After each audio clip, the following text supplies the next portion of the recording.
एक वीडियो मेरे पास है।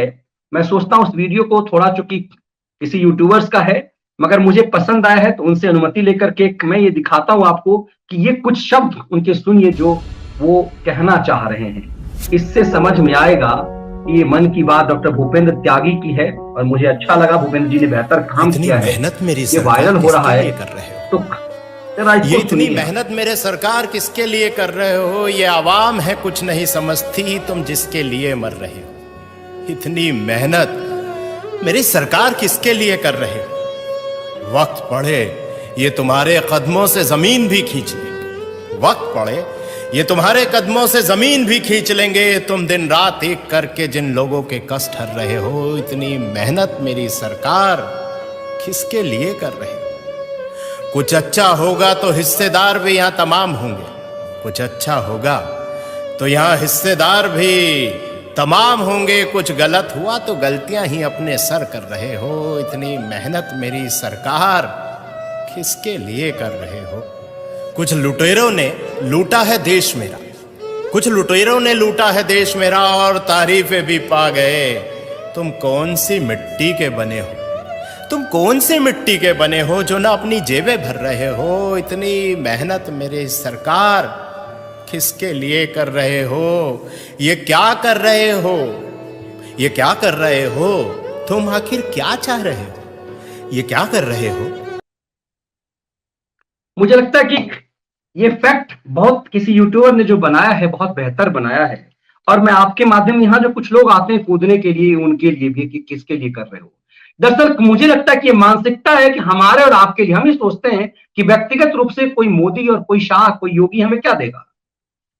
ये चरित्र कांग्रेस के दौर का रहा है कि व्यक्तिगत फायदा जब तक आपको नहीं होता है तब तक आप मानते ही नहीं है कि फायदा है। ये चरित्र, हमें हिंदू राष्ट्र चाहिए, हम राष्ट्रवादी हैं, लेकिन हम सरकारी नौकरी करेंगे, हम घर में बैठेंगे और हमें बस मुफ्त में, अब कोरोना काल में जो हमें काम नहीं करने को मिला तो हमें घर में ही, हमें बस सैलरी हमें घर में मिल जानी चाहिए। ये चीजें नहीं हो रही है। हमें 8 घंटे ड्यूटी करनी पड़ रही है, हमें अपना काम करना पड़ रहा है, हम वो नहीं करेंगे। हमें करप्शन गढ़ने को नहीं मिल पा रहा है तो हम वो करेंगे। दरअसल इस दौर में मोदी विरोध आप तभी कर पाएंगे जब आपको व्यक्तिगत लाभ नहीं हो रहा हो। भगत सिंह, चंद्रशेखर आजाद, इन सब ने व्यक्तिगत लाभ नहीं सोचा था। जवाहरलाल नेहरू और उसके बाप मोतीलाल नेहरू की तरह, वरना वो भी गांधी की चापलूसी में लगे रहते तो वो भी कुछ पा जाते, मौत नहीं होती, उनका भी वंशज चल रहा होता आज। देश की एक बड़ी तादाद में जनता को भरोसा है कि योगी और मोदी जो कुछ भी कर रहा है किसके लिए कर रहा है। कहने के लिए तो वैवाहिक जीवन इन दोनों का भी नहीं है। योगी तो योगी ही हैं, मोदी जी ने भी शुरुआत में अपना वैवाहिक जीवन, गृहस्थ जीवन को पे विराम लगा दिया था। ऐसे में यह भी कहा जाता है कि ममता और मायावती भी तो वही हैं, जयललिता भी तो वही थी। लेकिन आप इन तीनों को देखिए कि ये शादीशुदा ना हो, पारिवारिक गृहस्थ जीवन ना जी रही हो, लेकिन करप्शन का अंजाम देखिए। चाहे वो जयललिता को देखिए, ममता बनर्जी को तो लूट का ही शासन रहा है। ममता मायावती का तो लूट का अंबार ही रहा है। ममता बनर्जी पर भी आरोप है कि अपने भतीजे के लिए सब कुछ कर रहे हैं और करप्शन का मास्टरमाइंड वहां है। कई तरह के आरोप हैं।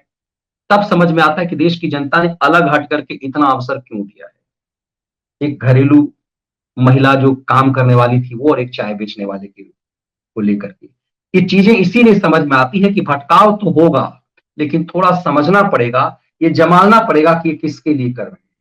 और व्यक्तिगत हित कई बार यदि आपका नहीं सध रहा होता है तब भी क्यों कहा जाता है कि राष्ट्र प्रथम है। और यदि इसी ढंग की सोच सचमुच यदि आजाद, चंद्रशेखर आजाद और भगत सिंह ने भी सोचा होता, जिस ढंग का स्वार्थ गांधी और नेहरू का था, वही स्वार्थ नेहरू की तरह का स्वार्थ का, नेहरू के स्वार्थ की तरह का स्वार्थ का यदि 100वां हिस्सा भी सरदार पटेल में होता कि उसे भी अपने बच्चों के लिए करना था सब कुछ।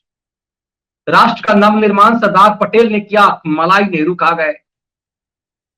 शहादत वीर गति को प्राप्त हुए चंद्रशेखर आजाद, भगत सिंह, और आधुनिक भारत के निर्माता, सब कुछ क्रेडिट ले गए नेहरू और पूरे खानदान को जीवंत कर गए। अपने जीवन काल में ही भारत रत्न पा गए।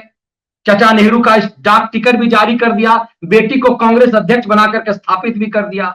बेटी जब सत्ता में आई तो पहले छोटे बेटा को, छोटा बेटा चला स्वर्ग सिधार गया तो बड़े बेटे को खींच करके एयरलाइंस से निकाल करके राजनीति में ला करके प्रधानमंत्री का उम्मीदवार बनवा दिया। ये फर्क है। और ये क्योंकि भाड़ों की एक सेना खड़ी की हुई थी, तो किसी ने बताया नहीं इस 4G के दौर में आपके हमारे जैसे लोग सोशल मीडिया पर इसकी कहानी गढ़ते हैं। ये खेल है, इसे इस रूप में समझना बहुत जरूरी था। इसीलिए मैंने कहा कि क्या हो रहा है।